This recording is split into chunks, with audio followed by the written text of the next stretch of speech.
Ceci est un livre audio autogénéré par Google. Création au féminin, collection dirigée par Michel Ramon. Le pari de la collection est d'élever la notion de féminin, en lui donnant un réel statut philosophique. On suppose le féminin actif comme véhicule d'information et comme inconscient créateur dans les œuvres des femmes en particulier, et dans les œuvres d'art et de pensée en général, car il déborde la catégorie du sexe supposé des auteurs. Il implique une compétence émotionnelle et critique et un jugement politique dont nos habitudes et notre formatage brouillent la visibilité.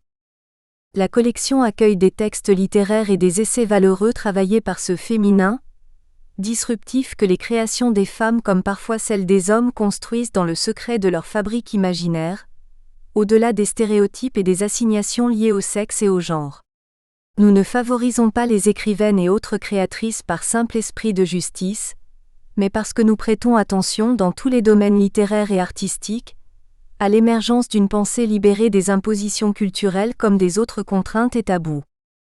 Penser le féminin, le supposer productif et actif, le repérer, l'imaginer, le projeter dans le futur ou se le remémorer, le visiter, le célébrer, le théoriser, est une entreprise sans doute risquée.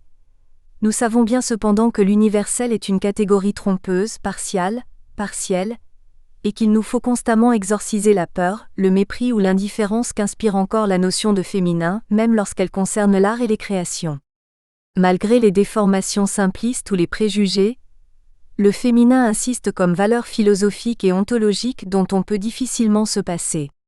Cette collection se propose d'en offrir les manifestations les plus variées. Dernière parution. Marie-Agnès Palaisi, les romans de Maria Luisa Puga. Lire et écrire le genre 2022. Milagros Esquero dire, offrande à Eva Golucho, une Argentine à Toulouse, aller-retour transocéanique, 2022. Clara Janès, Cratère Craté, édition bilingue 2021. Laurine Rousselet, correspondance avec Bernard Noël. Artaud à la Havane, 2021. Annie Bussiere Cross, Les éclats de vie d'Edmond Cross, 2021.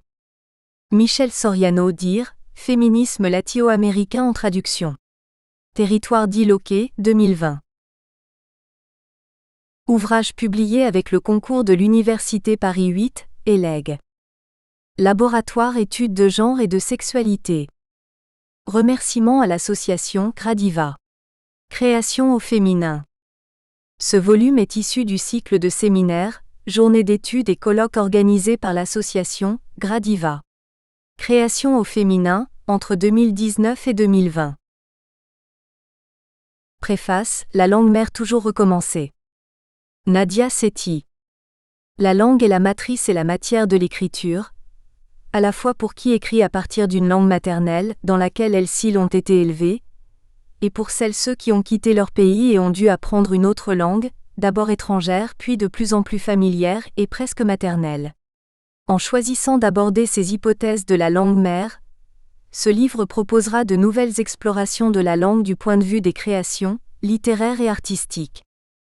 Les discussions et positions à l'égard de la langue maternelle sont nombreuses, fréquentes, passionnelles et significatives. Le statut de langue maternelle, ou langue natale, est parfois contesté car dans la pratique de l'écriture, la langue peut se révéler étrangère. La relation à la langue maternelle révèle un ensemble complexe d'investissements, affectifs, corporels, culturels. Aucune indifférence. La langue apparaît comme la dépositaire, presque la gardienne de l'histoire personnelle et collective, de blessures dont les cicatrices sont souvent à peine visibles. Or, les pratiques poétiques et créatrices cherchent souvent à déterrer ces traces enfouies de la langue et à mettre au jour les réseaux et les phases d'un palimpseste mémoriel. La langue mère dont ici on propose des hypothèses de lecture n'est pas une simple variation de la langue maternelle. Ce terme pointe vers l'activité créatrice en tant qu'activation et exploration incessante des innombrables possibilités de la langue dans son imbrication de langue maternelle, étrangère, inédite, tout en tenant compte de son histoire et des dénominations culturelles dont elle est chargée. La langue mère réveille nécessairement la mémoire corporelle et affective, convoque les expériences de la vie souvent depuis l'enfance, touche diversement les corps, les sentiments, la mémoire imaginaire. Toucher à la langue, la secouer, c'est à la fois remuer les cordes de l'être en chacun d'entre nous, ses désirs, ses souffrances enfouies, mais aussi remuer les liens avec l'histoire collective et sociale. Nous savons que toute théorie constructiviste privilégie la construction sociale, culturelle, des sujets, des identités du genre. La langue maternelle, comme la mère, apparaît porteuse des traits essentialistes que l'universalisme comme le matérialisme dénonce. Il est significatif par exemple que le féminisme matérialiste, et je pense en particulier à Monique Wittig, théoricienne et écrivaine, vise la langue comme universelle et matérielle. Les mots de la langue sont pour l'écrivain, rappelle Wittig, des matériaux bruts qu'il faut labourer. Certains mots en particulier se configurent comme des concepts qu'il faudrait éliminer pour visibiliser ces sujets et ces corps refoulés.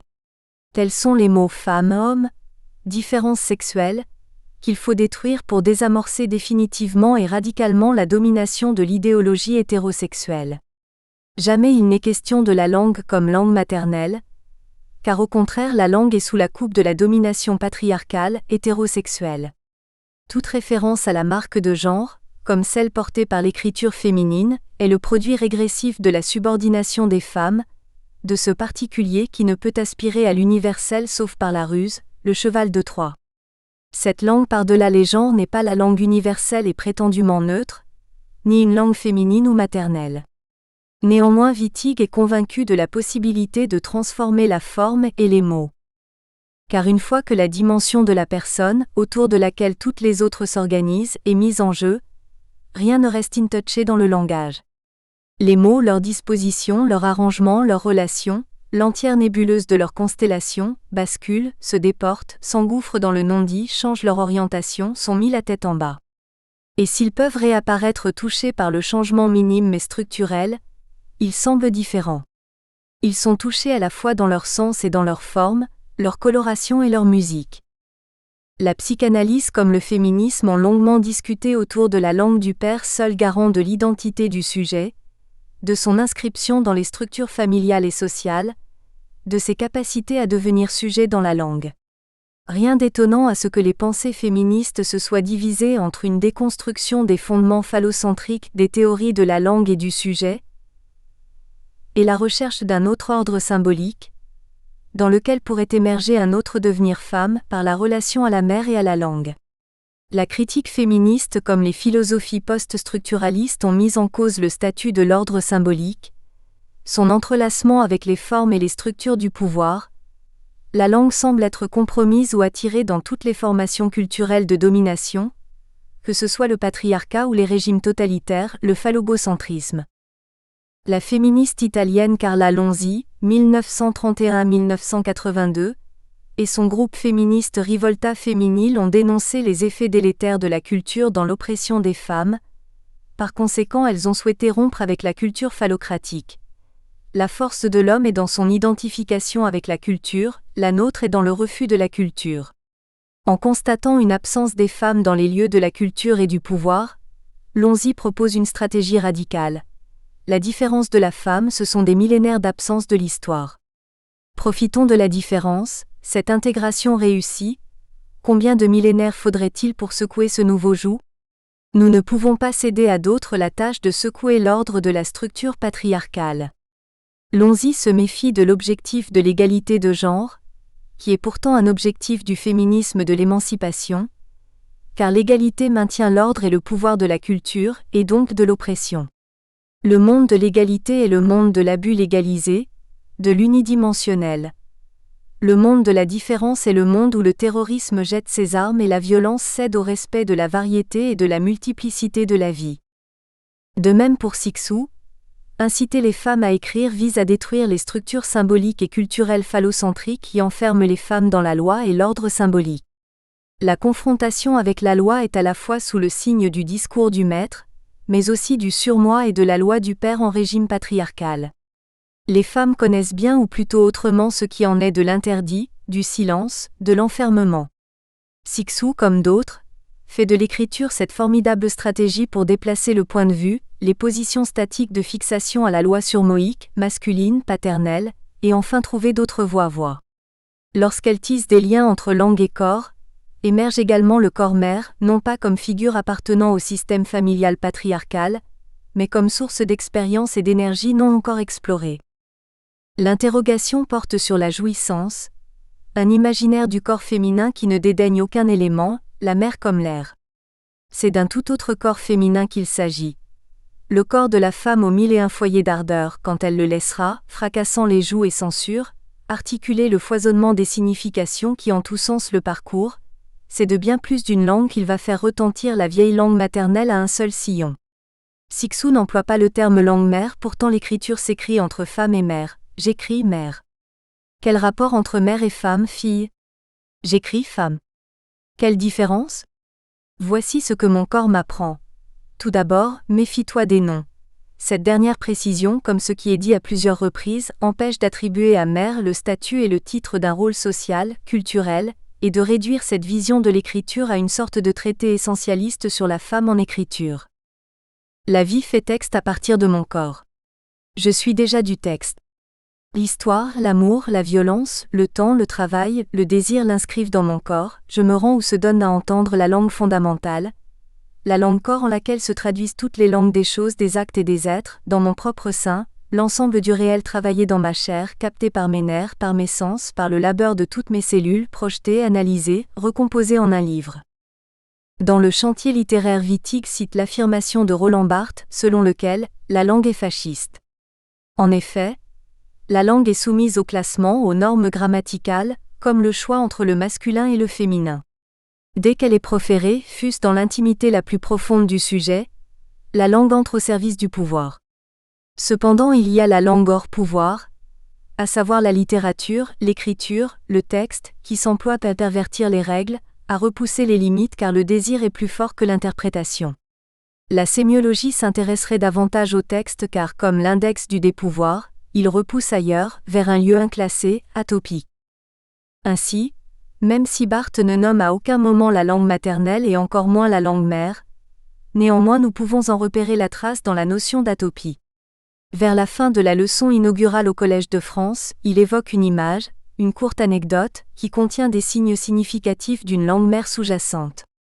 En parlant d'une méthode qui déjouerait la fatalité du pouvoir et du savoir, Barthes propose le mot « excursion » et souhaite installer une relation qui serait semblable aux allées et venues d'un enfant qui joue autour de sa mère, qui s'en éloigne, puis retourne vers elle pour lui rapporter un caillou, un brin de laine, dessinant de la sorte autour d'un centre paisible toute une aire de jeu, à l'intérieur de laquelle le caillou, la laine importe finalement moins que le don plein de zèle qui en est fait.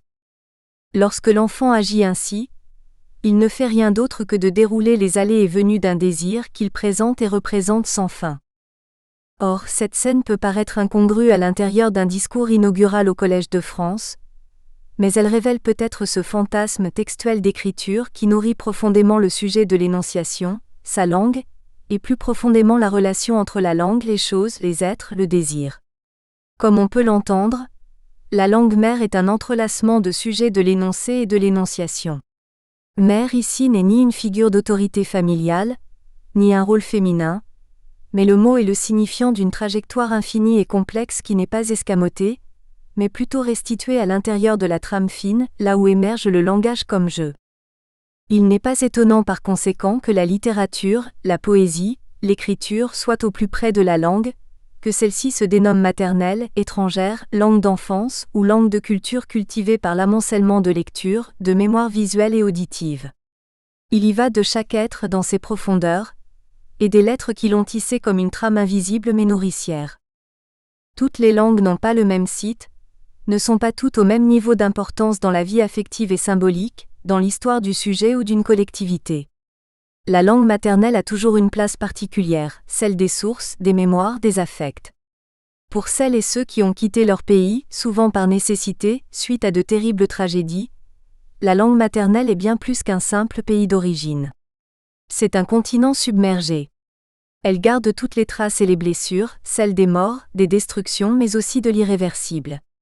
La langue maternelle peut porter le poids des deuils, de la nostalgie et du regret.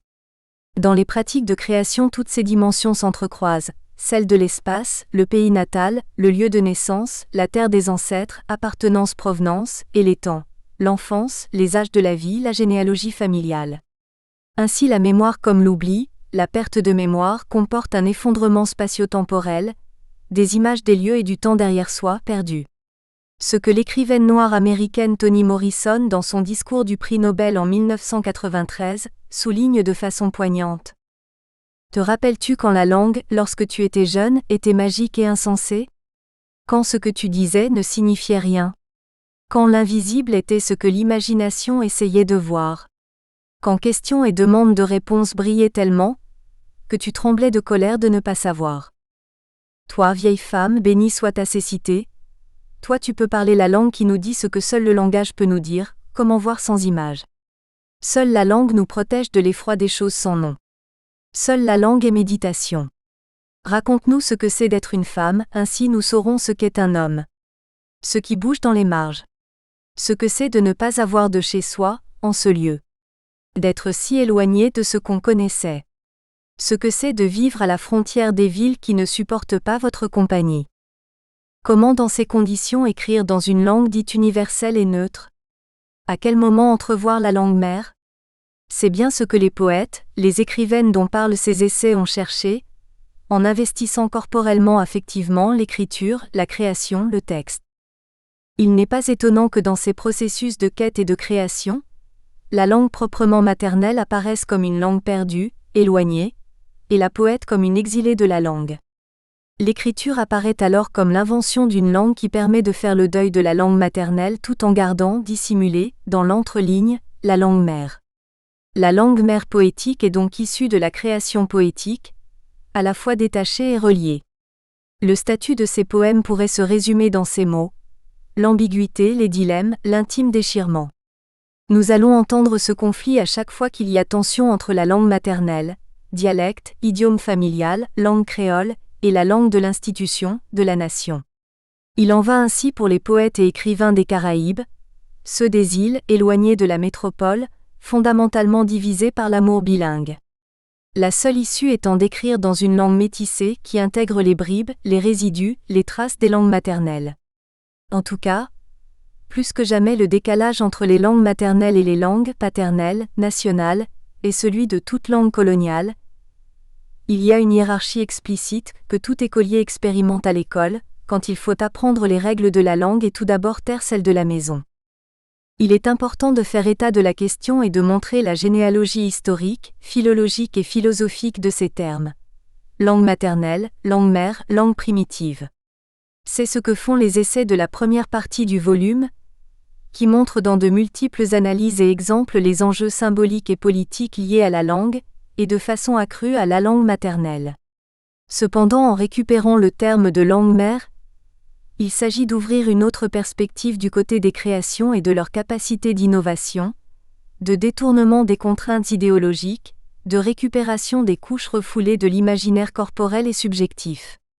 Car c'est au moment du passage à l'écriture, du véritable passage à l'acte de production poétique et linguistique que débute un processus actif d'échange avec les langues, intimes, étrangères, maternelles, qui transforme également la dénomination de la langue en création. Ainsi chaque poète, chaque écrivaine invente sa langue mère à la fois par son œuvre et par la réflexion qui l'accompagne. Les chapitres de la deuxième partie nous amènent au cœur de ces langues mères en création, à travers leurs différents styles et procédés. Pour certaines, la langue d'origine demeure muette ou presque, dans l'élan vers une langue étrangère, mais néanmoins nécessaire à l'interprétation artistique. C'est le cas de Maria Casares, grande comédienne de théâtre et actrice de cinéma, qui ne retrouve sa langue familiale, l'espagnol, que tardivement, en devenant à son tour actrice dans sa langue maternelle exilée. Ces lectures mettent toutes diversement en évidence les transformations et inventions de la langue lorsqu'elle passe de langue maternelle ou langue étrangère, à langue de création ou langue mère. Significatif est le cas de l'écrivain paraguayen Augusto Roa Bastos dont le premier texte survit aux exils successifs et qui, nous dit Milagros Esquero, illustre magnifiquement la présence silencieuse de la langue mère car c'est la langue mère qui agit en somme, dès les prémices de l'acquisition du langage, comme un moteur en permanente évolution, auto-organisateur, un pouce à créer des objets concrets ou abstraits, langagiers ou matériels, qui sont avant tout des modalités de communication avec un ou plusieurs individus ou avec le monde en général. Or, en prêtant à cette langue mère des possibilités qui dépassent largement celles des langues, maternelles, natales, paternelles, nationales, l'horizon s'étend. Michel Ramon indique clairement un pouvoir heuristique de la langue mère, celui de l'invention qui se charge d'élargir à l'infini le pouvoir de dire, de penser et de créer. La langue mère certes n'a pas de définition et elle n'est pas réservée à l'écriture poétique, car tous les arts peuvent en porter les indices et nous y conduire. Un concert de Rachmaninoff comme un tableau de Vermeer ou un discours de Martin Luther King. En lisant les mots de Michel Ramon, on dirait que la langue mère pourrait s'incarner dans un être presque magique, doué d'une intelligence et d'une sensibilité capable de surmonter les épreuves de l'histoire et de la réalité. La langue mère, cette langue en continuelle régénération, on ne peut que la deviner, en percevoir intimement, fugitivement, les traces dans des phrases, des musiques, car elle introduit un non-dit absolu, un dit éternellement différé, seul compte, par exemple, l'ombre d'un sens enfoui dans les profondeurs du tableau. Michel Ramon pousse les hypothèses dans des domaines que l'on croirait éloignés de la littérature ou de l'art. Cependant, c'est aussi là que la langue mère pourrait exercer un pouvoir politique souterrain. Cette langue mère qui passe, traverse, soulève, relance ne peut être que sans lieu, utopique, et en même temps dans plusieurs lieux, langue, événement ou pensée. Un historique et état de la réflexion autour d'eux, langue maternelle, langue mère. La langue mère, première approche. Milagros Esquero. Mots-clés, langue maternelle, langue mère, subalternité, créativité. Lorsque nous avons commencé à travailler autour de ce mot composé qui s'est offert à nous avec une certaine évidence, il a pu apparaître comme une métaphore pour désigner obliquement, c'est-à-dire pour éviter ou éluder, une autre lexie, beaucoup plus commune et familière, dont nous sommes tous persuadés de savoir exactement ce qu'elle désigne, la langue maternelle. La langue maternelle est bien sûr la première langue que parle l'enfant dans son milieu familial, par imitation de son entourage. Parfois l'enfant apprend deux langues simultanément, par exemple quand sa famille ne parle pas la même langue que celle qui est parlée dans la rue et à l'école. Nous n'entrerons pas dans la complexité des cas qui peuvent se présenter, mais qui ne changent pas réellement le fond du problème. Cette évidence que semble avoir la langue maternelle, avec toutes les connotations affectives qui l'accompagnent, mérite d'être interrogée et creusée, pour voir si elle ne cacherait pas d'autres connotations plus sociales, et qui par là même auraient évolué au cours de l'histoire. C'est peut-être ainsi que pourrait se justifier l'introduction de la lexie « langue mère », susceptible d'apporter d'autres connotations et d'autres liens dans cette constellation linguistique. En effet, il ne faut pas oublier que si l'adjectif maternel est lié à la mère en tant que personne qui a mis au monde l'enfant et qui l'a élevé, mère peut également avoir un statut idéologique bien plus large, comme par exemple dans l'expression la terre-mère. Depuis longtemps, les linguistes se sont beaucoup intéressés à la notion de langue maternelle. En 1982, le numéro 54 de la revue Langue française est consacré à langue maternelle et communauté linguistique. Le linguiste et anthropologue Jean-Didier Urbain y publie un remarquable article intitulé « La langue maternelle, part maudite de la linguistique », où il retrace l'historique de la notion tout en analysant les implications sociales et idéologiques et leur évolution au cours de l'histoire, depuis le XIVe siècle. En 1361, Nicole d'Orem, francisant une expression déjà existante dans le latin médiéval, introduit en français la locution langue maternelle. Homme érudit, il est traducteur d'Aristote et puissant, il est évêque de Lisieux. Il entend dans une France non encore unifiée linguistiquement, désigner à l'aide de ce composé un certain niveau de langue, celui du français, d'oil ou d'oc, par opposition au latin, la langue du savoir et de la pensée. Par langue maternelle, il entend donc langue régionale ou locale. Mais il entend également langue commune, langue de bas usage. Orem aurait pu se contenter de la locution langue commune pour désigner ce niveau de langue inférieure. Mais il préfère placer en avant pour évoquer cette réalité linguistique, l'image de la mère et par-delà, l'image de la femme. Il parle de langue maternelle et commune. Le choix de cet ordre de dénomination n'est pas issu du hasard. Il fait écho en fait à l'ordre social du XIVe siècle. Dès le XIVe siècle, on assiste à une dégradation progressive et lente de la situation de la femme dans le ménage. Elle perd le droit de se substituer au mari absent ou fou. Finalement, au XVIe siècle, la femme mariée devient une incapable et tous les actes qu'elle ferait sans être autorisée par le mari ou par la justice seraient radicalement nuls. On voit bien ici dans quel contexte sociologique prend place l'innovation terminologique de Nicole Dorem. Elle n'a rien de métaphorique et sa connotation est évidente. Par cette nouvelle dénomination, fondamentalement discriminatrice, c'est un double projet politique qui se fait jour au travers d'une classification linguistique rudimentaire. Dévaloriser les langues régionales et locales, et entériner sur le plan linguistique la dévalorisation sociale de la femme. Enfin, le XVIIe siècle va consacrer la suprématie d'une langue formelle, tournée vers le futur, au détriment de la langue infantile, une langue universelle forgée par la raison et placée sous l'égide de l'homme.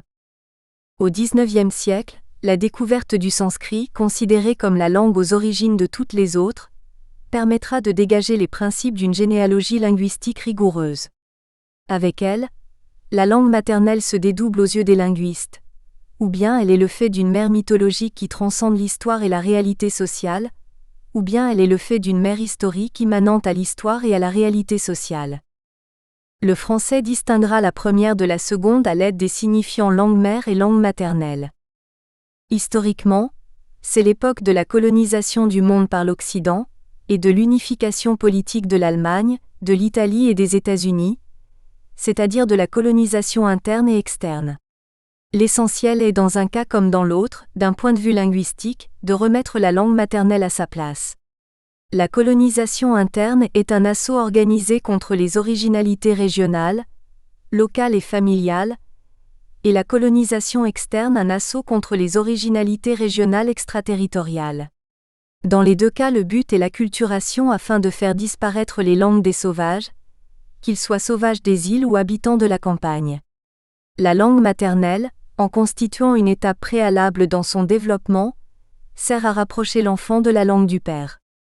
Dans le processus de colonisation, les peuples soumis abandonneront leur langue maternelle pour accéder au stade patriarcal terminal qui est celui de l'Occident, là où se pratique la langue du savoir, la langue du père. Naturellement, la femme, la mère se rend complice de cet état de choses, de par sa position sociale et symbolique. Bien sûr, le statut social et culturel de la femme a évolué considérablement depuis le XIXe siècle, en particulier par la féminisation de l'enseignement, d'abord primaire, puis secondaire, puis supérieur, mais il convient, quand on utilise la notion de langue maternelle, d'avoir présente à l'esprit la charge symbolique acquise au cours des siècles et qui ne peut pas s'effacer comme par enchantement. Nous savons par exemple, à notre époque de migration multiple, le poids de l'usage de la langue maternelle dans les familles migrantes. Le choix que nous avons fait de reprendre la locution langue mère ne signifie pas que nous voulions revenir à une conception mythique d'un état de langue originelle transmis à l'enfant par la mère. Il convient d'ailleurs de souligner que cet état de langue originelle n'est jamais réputé être transmis par le père, ce qui signifie que l'état de langue originelle est intimement lié à la personne du transmetteur. Notre dessein est plutôt de chercher à construire un concept nouveau, moins englué dans une vision patriarcale de la société et dans une conception coloniale du monde.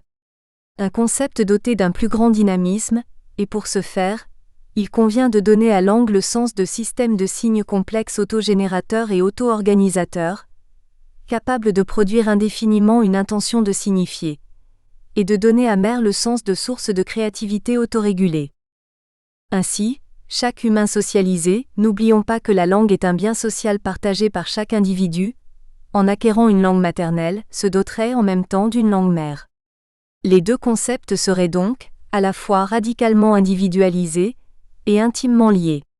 La langue maternelle serait le support, l'instrument de la communication transmis par la mère, avec toute la charge affective et symbolique que cela suppose, et la langue mère serait le moteur du désir de communication, la source du dynamisme créateur de sens. L'apprentissage de la langue mère, ou plutôt son élaboration, est largement du domaine de l'inconscient, alors que l'apprentissage de la langue maternelle est un processus plus ou moins long, dont on peut suivre les progrès pour le plus grand plaisir de l'entourage de l'enfant. Dans le cas d'un sujet qui apprend deux langues maternelles simultanément, l'élaboration de la langue mère s'en trouvera enrichie dans la mesure où chacune des deux langues apporte toute la richesse de la culture qui lui est consubstantielle. J'évoquerai ici le cas de Augusto Roa Bastos, l'écrivain paraguayen, 1917 à 2005, qui fit son apprentissage langagier dans le cadre d'un village agricole où venait de s'implanter une fabrique sucrière dans laquelle son père était employé. Les villageois, et bien sûr les enfants avec qui jouait Augusto, ne parlaient que la langue guarani, la langue indigène dont l'usage avait persisté après la colonisation espagnole, et continue de persister. L'enfant apprit à la parler, comme tous les autres enfants avec qui il partageait une grande partie de son temps. Par contre, à la maison, ses parents qui venaient de la ville parlaient espagnol et voulaient que l'enfant parlât exclusivement cette langue, considérée par les citadins comme la seule langue sérieuse, le guarani étant réputé langue barbare. Les deux parents n'avaient pas le même rapport à la langue. Le père, qui avait fréquenté le petit séminaire, était lettré et voulait que ses enfants parlent et écrivent un espagnol correct. Il considérait le guarani comme une sorte de patois, parlé par les analphabètes. Aussi interdisait-il en vain à son fils de fréquenter les enfants du village avec qui il ne pouvait parler que le guarani. La mère, au contraire, parlait les deux langues et considérait le guarani comme la langue naturelle du peuple indigène le plus important du Paraguay, et par là même chargée d'une culture ancestrale. La mère était donc pour l'enfant le pont entre les deux hémisphères culturels qu'il avait en héritage, de ses parents pour la langue et la culture hispanique, et des villageois pour la langue et la culture guarani. Augusto apprit donc en même temps à parler l'espagnol et le guarani, qui devinrent ses deux langues maternelles, dont il conserva l'usage jusqu'à la fin de ses jours. Pour son entrée en écriture, Augusto Roa Bastos écrivit, vers l'âge de 13 ans, un récit intitulé Lucha hasta el alba, Lutte jusqu'à l'aube, qui ne fut publié qu'en 1979, soit quelques 40 ans plus tard. Pour accompagner cette tardive édition, l'écrivain ajouta un prologue explicatif dont voici le début. Ce conte, le premier que j'ai écrit, demeura perdu et oublié pendant plus d'une trentaine d'années. Pendant toutes ces années d'amnésie, sûrement pas innocente, j'ai même douté de l'avoir écrit un jour. J'en vins à penser que ce fameux conte ne serait qu'un nébuleux projet littéraire. La paraphrase du texte biblique sur la lutte nocturne de Jacob, que je préférais entre tous ceux que ma mère lisait le soir et qu'invariablement elle commentait en guarani, en les réinventant parfois dans un temps plus proche et avec des personnages connus. Quand vers 1968 je commençais à compiler Moi le Suprême, je trouvais le conte dissimulé entre les pages du traité de la peinture de Léonard de Vinci, livre que j'apprécie particulièrement et qui m'a enseigné à voir le sens du monde comme un vaste hiéroglyphe en mouvement, mais dont les signes sont peut-être indéchiffrables.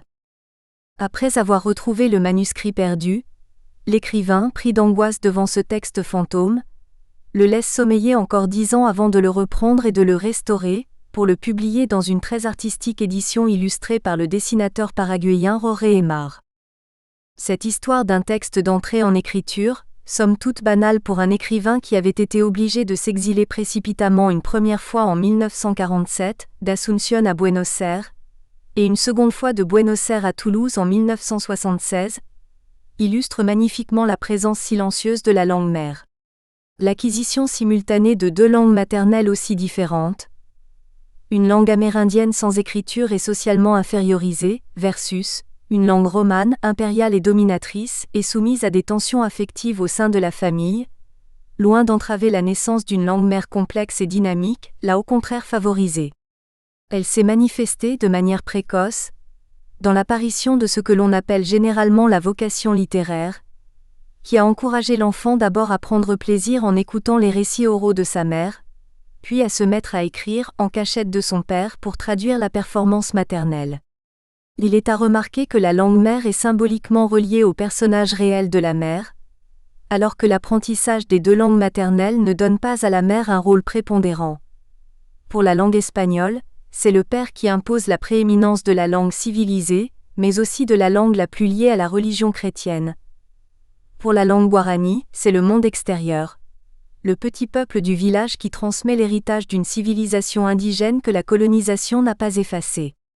Mais ici la mère s'attribue un rôle qui ne semblait pas devoir être le sien, en réunissant les deux hémisphères de la culture paraguayenne. Elle lit en espagnol des récits bibliques, puis elle les commente en guarani, en les réinventant parfois dans un temps plus proche et avec des personnages connus. Il s'agit bien d'un travail de création, de la transmission orale d'un patrimoine écrit et de la démonstration d'un savoir-faire, traduction créative, d'une langue à l'autre, de l'écrit à l'oral, que l'enfant reprendra à son compte pour pénétrer dans les arcanes de la création littéraire. Bien plus tard, Roa Bastos reviendra à maintes reprises sur le rôle de sa mère dans son entrée en écriture. Non seulement elle accepta et cultiva sa double langue maternelle, persuadée que le guarani était un trésor affectif et culturel indispensable à un Paraguayen, mais elle encouragea ses premières tentatives d'apprenti écrivain en l'initiant aux grands textes, en particulier la Bible, et en le protégeant de l'intransigeance paternelle. La scène originelle de l'entrée en écriture est décrite magistralement dans le prologue de l'édition tardive du récit, Lucha hasta el alba. La découverte du vieux manuscrit me produisit peut-être la même terreur que celle que je dus ressentir quand j'essayais de transcrire ces fantasmagories sur les papiers jaunis à l'entête de l'usine sucrière où mon père travaillait comme modeste employé de l'administration, papiers que je dérobais et sur lesquels j'écrivais à la lueur d'un bocal plein de verre luisant, la lampe secrète de mon enfance.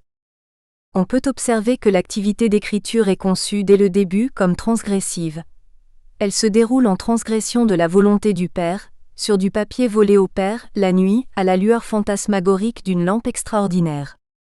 L'impulsion à écrire, qui prend son origine dans la relation à la mère, s'oppose à la volonté du Père, mais malgré tout, garde la relation au Père. Ainsi donc, la langue mère à l'origine du désir d'écrire est en lien avec les deux pôles du langage, la mère et le Père, l'un positif, l'autre négatif, mais également actifs tous les deux. Si l'on essaye maintenant de théoriser le concept de langue mère, on dira que la langue mère agit en somme dès les prémices de l'acquisition du langage, comme un moteur en permanente évolution, auto-organisateur. Un pouce à créer des objets concrets ou abstraits, langagiers ou matériels, qui sont avant tout des modalités de communication avec un ou plusieurs individus ou avec le monde en général. Chacun de ces objets, à son tour, suscite une réplique de la part du sujet récepteur. Cela peut être simplement un acte de réception, mais cela peut être aussi la création d'un autre objet en réponse au premier, création qui peut dès lors initier une circulation indéfinie d'objets en relation les uns avec les autres, en somme ce que l'on appelle couramment une culture. La langue mère est intimement liée à toutes les formes de langue, à la langue maternelle en tant que langage acquis au premier âge, traditionnellement construit par l'enfant en relation avec sa mère ou ses substituts, nourrice, grand-mère ou depuis sa création, école maternelle où le personnel est féminin. Cette langue est très évolutive et va du babyle, compréhensible seulement par l'enfant et son entourage immédiat, à une forme plus ou moins achevée de la langue naturelle parlée dans l'entourage familial ou autre, et dans la société où évolue l'enfant. Il convient de noter que l'enfant peut recevoir en même temps deux langues maternelles différentes, par exemple quand une partie de son entourage parle une langue différente de celle qui est parlée par la société où il évolue. Un cas fréquent est celui des familles où les parents sont immigrants dans le pays où ils vivent. Dans ce cas, la mère n'est pas la transmetteur, c'est l'entourage des autres enfants, dans la rue ou à l'école.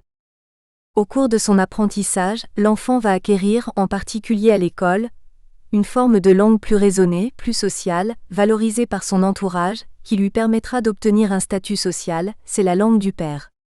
La langue du père, contrairement à la langue maternelle, n'est pas naturelle, elle est apprise souvent avec difficulté car elle est normée, elle est adulte et non pas infantile, elle est un instrument de travail et de culture, mais elle n'est pas en soi créatrice. Pour le devenir, elle doit être associée à la langue mère qui peut lui apporter son dynamisme et sa créativité, tant dans le domaine langagier que dans un autre champ. L'intérêt de la notion de langue mère est d'abord de mettre en valeur la complexité de la relation entre langue et créativité, relation qui ne se limite pas aux créations qui ont le langage comme matériau, mais concerne l'ensemble du champ créatif. On peut dire que c'est une troisième forme de langue, liée à la fois à la langue maternelle et à la langue du père, mais différente de celle-ci. Elle est à la source de la créativité, pas seulement dans le champ linguistique, mais aussi dans tous les autres champs où le sujet crée un objet, matériel, intellectuel, esthétique, destiné à être partagé avec l'autre. Une lame en obsidienne, la théorie de la relativité générale, une peinture rupestre, la Mona Lisa ou un dessin d'enfant, une danse flamenca ou un chant grégorien, le plan d'une cathédrale ou un fromage de chèvre, le Quichotte ou un cœur gravé sur un tronc. L'enjeu fondamental de cette notion de langue mère est de lier indissolublement la créativité au langage. Se donner une langue mère, La linguistique du XIXe et l'enfance de l'humanité. Carmina Chauveau. Mots-clés: généalogie, idéologie, mythe, reconstruction, récit. Au XIXe siècle, les sciences humaines connurent leur révolution copernicienne. Elles abandonnèrent la religion et la mythologie comme vecteurs de vérité. Le statut de référent indubitable dont ces deux domaines avaient joui pendant plusieurs millénaires fut relégué au rang de croyance, ou pour l'appréhender d'une manière plus scientifique avec Émile Durkheim, de fait social. Ce changement radical avait deux origines. D'une part, le positivisme qui depuis les travaux d'Auguste Comte, gagnait du terrain dans toutes les sciences. D'autre part, l'influence qu'eut la grammaire comparée sur les autres sciences humaines, qui lui enviait son exactitude et son axiomatique inspirée des sciences naturelles. C'est que la grammaire comparée avait elle aussi connu un événement qui révolutionna sa pratique. Ce fut la découverte du sanskrit, dans la seconde moitié du XVIIIe siècle.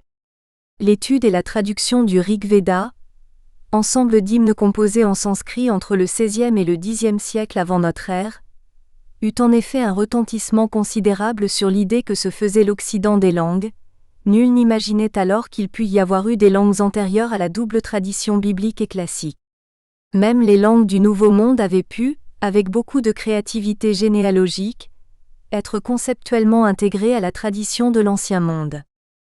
Langue mère et enquête phylogénétique. C'est pourquoi en 1767, lorsque le jésuite Gaston Laurent Coeurdoux, en mission à Pondichéry, s'était demandé, après avoir produit une grammaire et un dictionnaire du sanskrit, d'où vient que dans la langue sanscroutane il se trouve un grand nombre de mots qui lui sont communs avec le latin et le grec. Le mémoire qu'il adressait à l'abbé Barthélemy et aux autres membres de l'Académie des belles-lettres et inscriptions resta sans réponse. L'Académie, peu encline à l'innovation, ne publia pas le mémoire, toutefois lu en séance. Elle chargea l'iranologue Abraham-Hyacinthe Anctil du Perron, découvreur et traducteur des textes sacrés de l'Avesta, de répondre. Mais Anctil du Perron s'était fixé pour objectif scientifique de prouver au monde la prééminence du texte et de la chronologie biblique. C'est la redécouverte du sanskrit, en 1786, par un administrateur colonial anglais à l'esprit curieux, Sir William Jones, qui déclencha l'idolâtrie pour cette langue et qui stimula les travaux des philologues allemands. L'hypothèse de Jones, que reprirent les Allemands, était que la parenté indubitable entre le sanskrit, le grec et le latin suggérait la nécessité d'une source commune, qui peut-être n'existait plus, d'où proviendraient également le gothique et le celtique.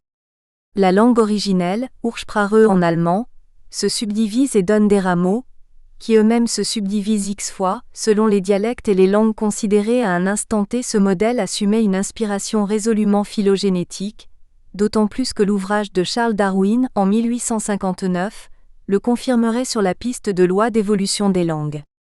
Entre la découverte du sanskrit et la publication de l'origine des espèces, une génération de linguistes germaniques avait fait de la Confédération germanique et des pays scandinaves le centre de la grammaire comparée.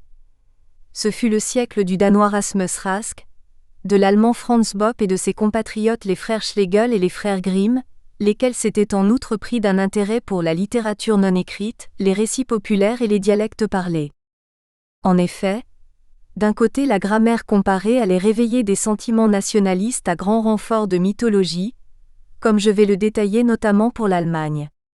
La défiance historique pour la composante latine de l'ancien empire romain germanique, tenue pour dépravée et corrompue, avait gagné en intensité avec la réforme luthérienne, jusqu'à se transformer en mépris au XVIIIe lorsque la bourgeoisie allemande se mit à refuser la morgue de son aristocratie francophone.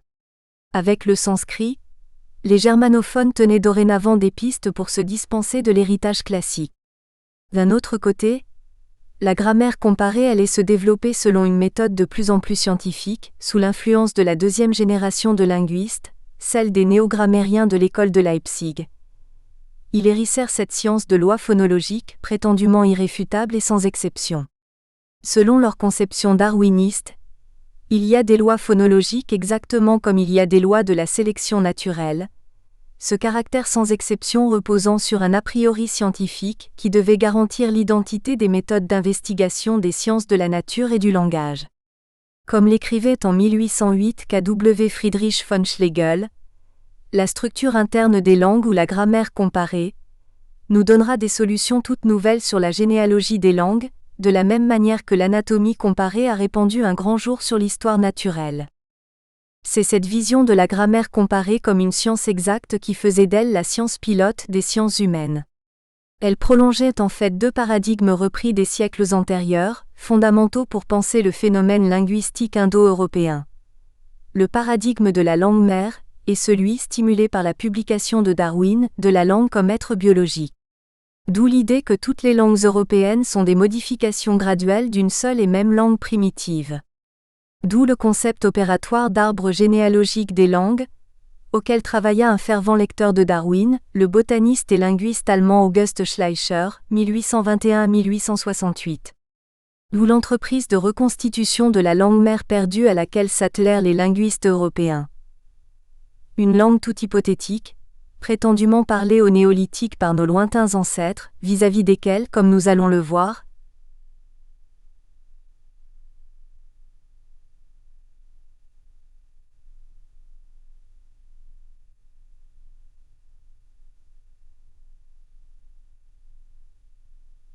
tel ou tel peuple européen ne manquerait pas de réclamer une plus forte proximité. D'où, encore, à partir du miroir tendu par le sanskrit nouvellement déchiffré, des récits nationaux et des imaginaires identitaires qui se tournaient vers des spéculations résolument politiques.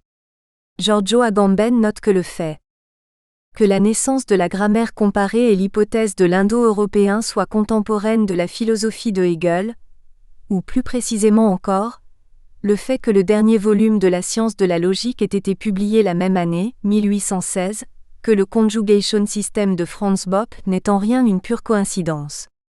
L'indo-européen, que les linguistes ont reconstruit ou plutôt produit à travers une patiente analyse morphologique et phonologique des langues historiques, n'est pas une langue homogène aux autres. Elle est quelque chose comme une langue absolue, que personne n'a jamais parlé et que personne ne pourra jamais parler, mais elle constitue comme telle, l'a priori historique et politique de l'Occident, qui garantit l'unité et l'intelligibilité réciproque de ces multiples langues et de ces multiples peuples. Langue mère et généalogie adamique. Aussi, tout en se présentant comme une science exacte, la grammaire comparée ravivait des querelles politiques car elle rouvrait la boîte de Pandore mythologico-religieuse. Rappelons qu'à l'époque de Hegel comme à celle de Schleicher, il était entendu que le langage est un don reçu de Dieu. C'est pourquoi, même si la grammaire comparée devait servir de modèle aux autres sciences humaines, de nombreux linguistes tenaient à la faire figurer aux côtés de la botanique, de la géologie, de l'anatomie et de tant d'autres études de la nature, dans le tableau des sciences. Ce sera par exemple la position de F. Max Müller 1823-1900, pour qui ce tableau se divisait en deux. Les sciences de la nature et les sciences historiques, les premières traitent des œuvres de Dieu et les dernières des œuvres de l'homme. Pour ce linguiste, les catégories de pensée que favorisent les catégories de langue doivent rigoureusement s'articuler aux manifestations de l'idée intuitive de Dieu.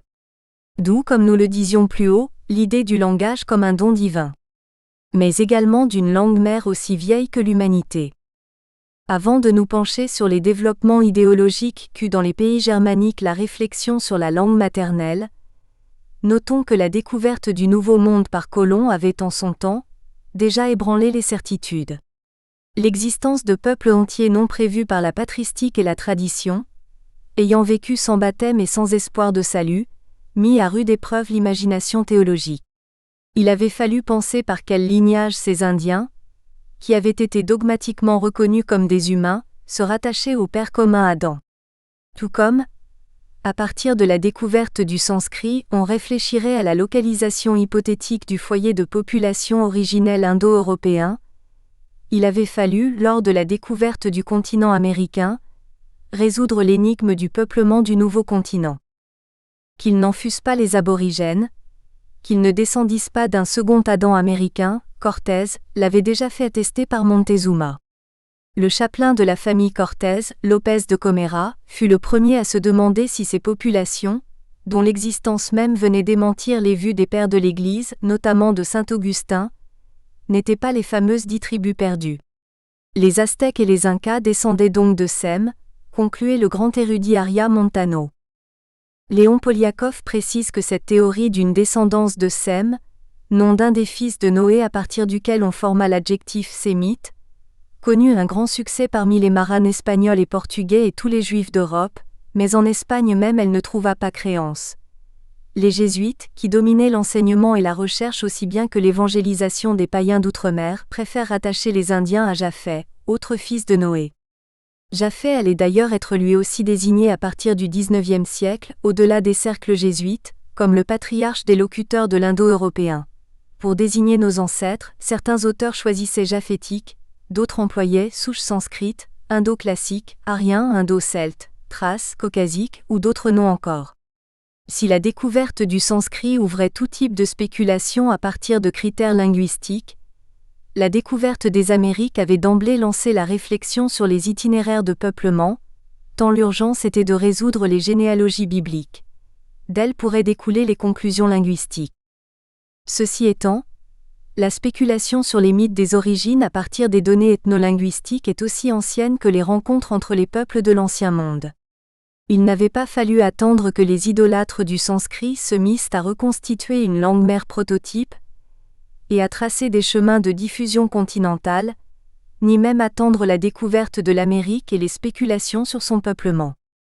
En Espagne et au Portugal par exemple, la latinisation complète opérée avec l'installation des colons romains n'avait laissé aux habitants de la péninsule qu'un vague sentiment de descendre des Ibères, mais avec la christianisation, ces anciens Ibères apprirent en outre qu'ils avaient avec le reste du genre humain Adam et Noé pour ancêtres.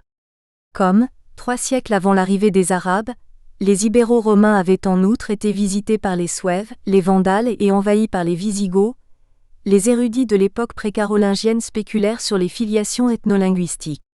Ce fut le cas d'Isidore de Séville, qui apparenta.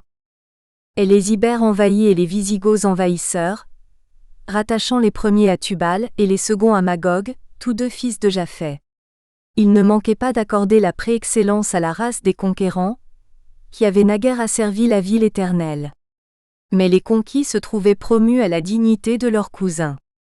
En bon serviteur de la dynastie Wisigothe, Isidore de Séville était sans doute animé par le souci d'une cohabitation pacifique.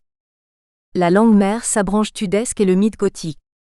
Par la suite, les Reyes Godos et tout ce qui s'apparentait au sang bleu allait être synonyme de prestige socio-racial.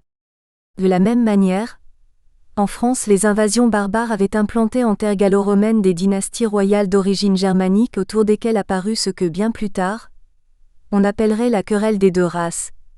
D'un côté les Gaulois, asservis par les Romains dont ils adoptent la langue, d'un autre les Francs, peuple guerrier, valeureux, doté de valeurs politiques et d'un prestige moral que n'allait pas amoindrir le partage de l'empire de Charlemagne entre ses descendants. Ce prestige dynastique allait persister jusqu'à la Révolution de 1789, lorsque la bourgeoisie, représentante du tiers-État, raviva opportunément le souvenir les Gaulois, humbles et généreux, trop longtemps asservis par le pouvoir féodal des descendants des Francs. Dans la langue française, aux côtés du latin et de réminiscences de grec, il subsiste peu de la langue des Francs et d'infimes traces du gaulois. Dans le castillan et les autres langues péninsulaires, l'empreinte laissée par l'arabe sur le latin laisse subsister peu de traces gothiques. Quant à la littérature, au siècle d'or, Cervantes avec son Quixote, qu'il qualifiait de Godot, sonnait non seulement le glas de la chevalerie mais aussi celui du mythe gothique. Tel n'est a fortiori pas le cas de l'Allemagne, ni de l'allemand d'aujourd'hui, langue qui depuis quelques siècles s'est revendiquée pure de toute influence étrangère tant ses locuteurs l'ont jalousement protégée. En 1704, Leibniz publia ses nouveaux essais sur l'entendement humain.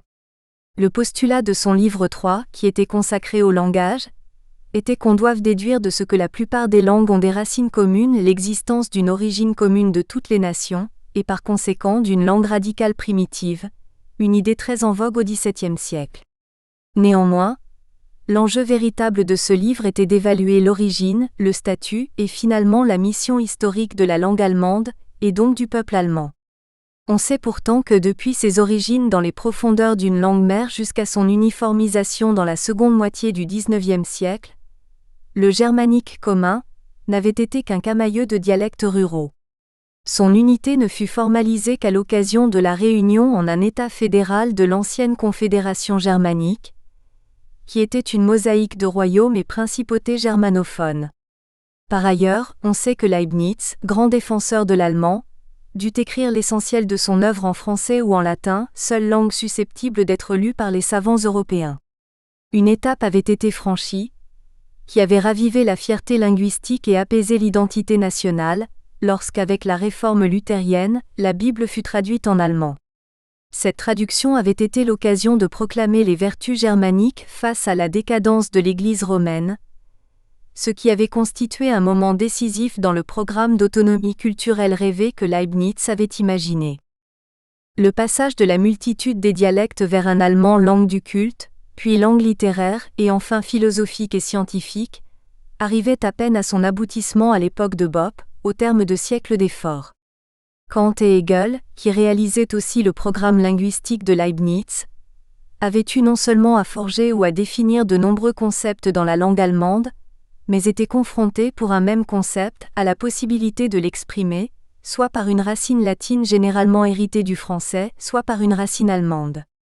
Cette langue mère d'abord de tout le foisonnement des dialectes allemands du temps, le germanique commun des linguistes, cette unité primordiale disparue est à la fois l'image inversée et la garantie rétrospective de l'unité souhaitée, celle de l'Allemagne réunifiée.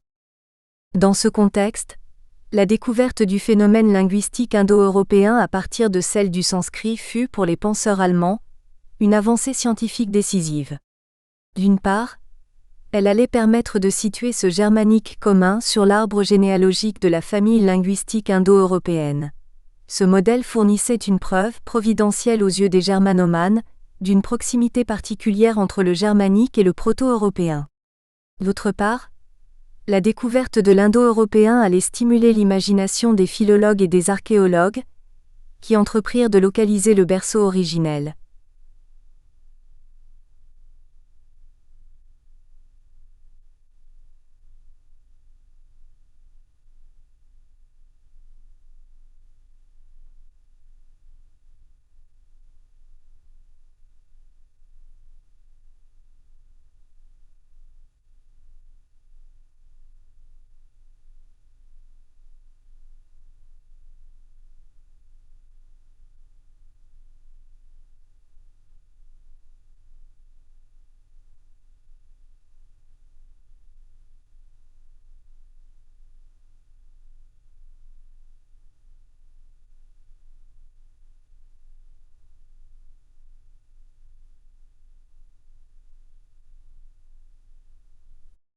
Là encore, la localisation géographique des peuples germaniques d'où s'élancèrent les multiples invasions qui eurent raison de l'Empire romain, attribuait au indo-germanique une place privilégiée sur les itinéraires alternatifs de diffusion de la langue mère.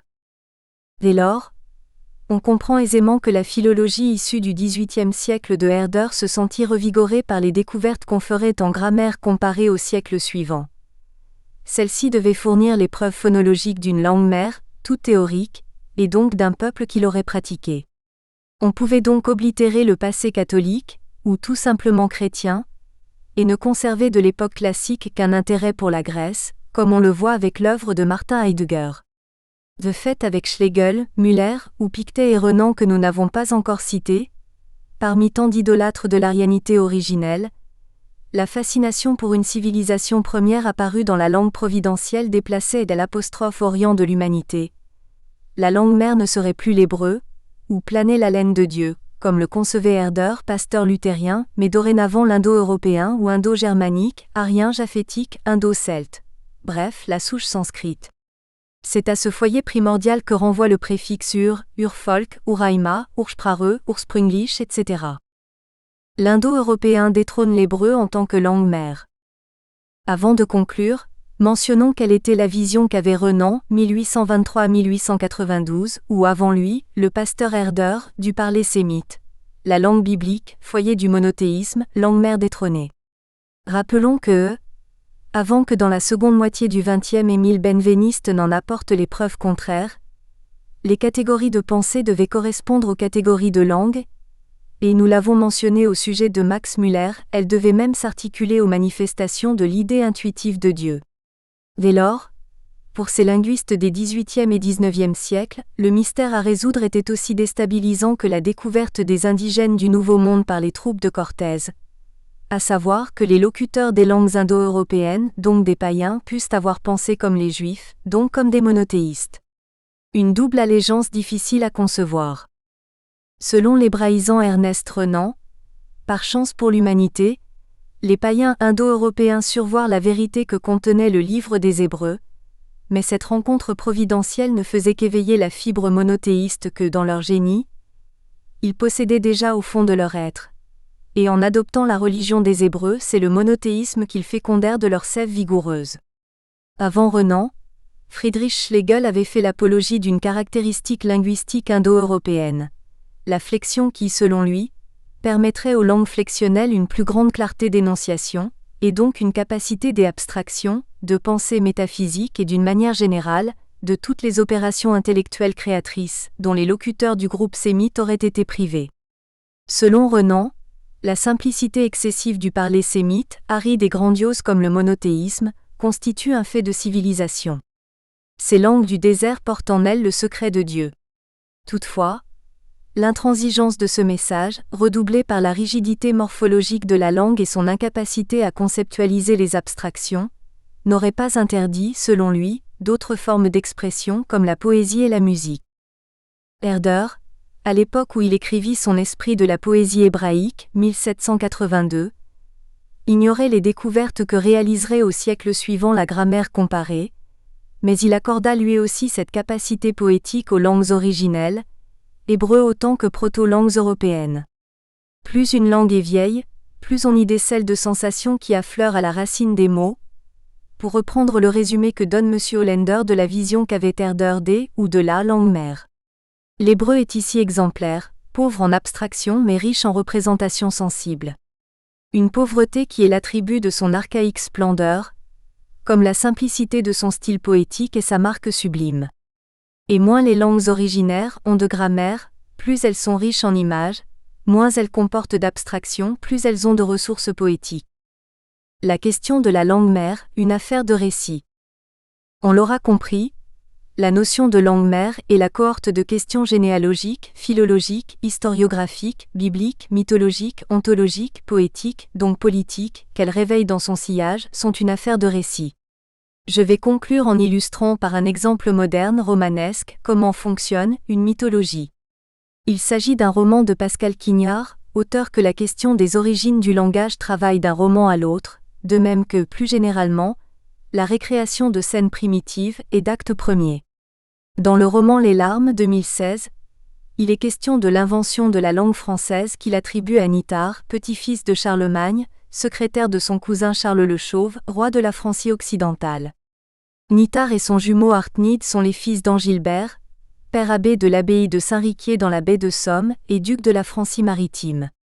Leur mère est la princesse Beretta, ou Berthe, la fille préférée de Charlemagne, ou Karel der Grosse puisque l'empereur résidait à Aix-la-Chapelle, à Arronne et était germanophone. Nithard le studieux devient adulte en Francie occidentale. Artnide, le jumeau né second, au prénom anagramme, voyageur invétéré, ne connaît pas de barrière linguistique. Mais lorsqu'après la mort de son jumeau il rend visite à leur mère, Berthe parle une langue qu'Artnide ne comprend plus. Beretta avait tôt quitté la Francie pour vivre auprès de son père parmi ses femmes, concubines et filles.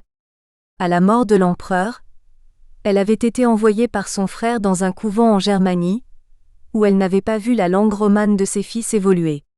Cette langue, Nithard serait le premier à l'avoir notée, nous dit Quignard, un soir dans le camp dressé dans la neige sur la rive de l'île. Au chapitre 7 de la partie 5 du roman, Quignard restitue la scène. Elle se déroule en l'an 842, par une matinée glaciale de début février. Les troupes de Charles le Chauve, le roi français, et celles de Louis le Germanique, le roi allemand, se retrouvent à Strasbourg, où elles s'établissent, l'une sur la rive de l'Ille, l'autre sur la rive du Rhin. À mi-chemin dans la plaine glacée, le vendredi 14 à la fin de la matinée, les deux rois portent solennellement un serment de paix entre eux et concluent devant Dieu un pacte d'entraide, maléficiante, sacrée, contre Lothaire. C'est alors que le vendredi 14 février 842, à la fin de la matinée, dans le froid, une étrange brume se lève sur leurs lèvres.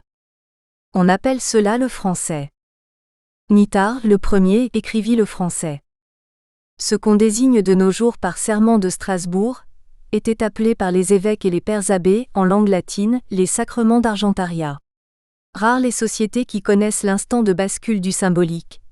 La date de naissance de leur langue, les circonstances, le lieu, le temps qu'il faisait. Le hasard d'une origine. On touche au vide, à la contingence pure. Aussi contingente que la substitution du mot Strasbourg, à l'appellation Argentaria, est imprévisible la mutation du latin en français. Au chapitre 8, Quignard apporte des précisions sur les circonstances de cette notation première. Le roi allemand Louis le Germanique, étant l'aîné, prête serment en français, in lingua romana, devant les troupes de son frère. Le roi français Charles le Chauve, étant le puîné, prononce le serment en allemand, in lingua teutsca, devant les troupes de son frère. Les chefs, en latin ducs, des tribus des Francs germains et ceux des tribus des Francs français, prononcent devant leurs troupes respectives et dans leur propre langue rustique, c'est-à-dire le proto-français et le proto-allemand, le pacte à mort qui a été conclu entre les rois afin que tous les guerriers en saisissent le sens. Nithard écrit enfin dans son livre, le serment, qui a été prononcé solennellement sous ces trois espèces, c'est-à-dire en langue latine, allemande et française. Au chapitre 9, Quignard restitue ces premiers mots français prononcés dans le froid et dans la neige, compris par Nithard et aussitôt notés tandis qu'il s'avance dans l'air.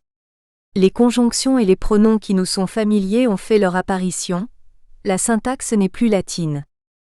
La naissance de la langue dans laquelle je m'exprime en ce moment est, dans l'approche de Quignard, un événement romanesque. Nous espérons que vous avez apprécié cet aperçu. Pour continuer à écouter ce livre audio sur Google Play Livres, utilisez le lien dans la description de la vidéo.